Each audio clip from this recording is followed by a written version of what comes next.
دیکھیں، ایک بچے نے او لیول کی تعلیم کے اندر اسلامیات کا ایک پیریڈ تھا، تو اس نے اسلامیات کو اتنی غور سے سنا کہ وہ نمازی بن گیا۔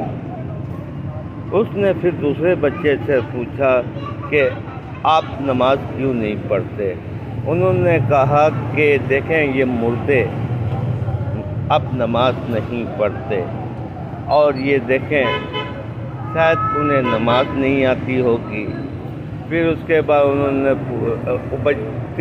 دوسرے بچے نے کہا یہ تو کافر لوگ ہیں، انہیں نماز نہیں آتی، اس لیے یہ نماز نہیں پڑھتے۔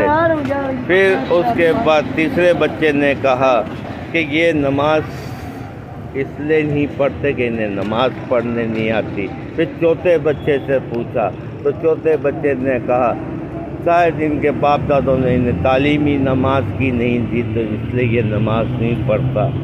تو مجھے اپنے آپ سے گھن آنے لگی کہ میں تو 3 سال سے تورات، انجیل، زبور، قرآن مجید یہ ساری تعلیم لیتا گیا، اور 3 سال کی عمر سے میں نماز پڑھتا گیا، اور آج میرے اوپر اتنا سخت وقت آ گیا، میرا دماغ آؤٹ ہو گیا، میرے اپنوں نے میرے ساتھ زیادتی کر دی۔ تو پھر میں نے اپنے اللہ اور رسول کی طرف پھر متوجہ ہو کے نماز باقاعدگی سے ادا کرنی اسٹارٹ کر دی، جس کی وجہ سے دیکھیں آج پہلے میں بڑھاپے میں آ گیا تھا، اب واپس سے میں جوان ہوتا جا رہا ہوں۔ یہ صرف نماز کی بدولت ہے، لیکن یہاں کے جو پاکستانی جو لوگ ہیں وہ پوچھتے ہیں کہ تمہیں کیا سونے کا خزانہ مل گیا ہے؟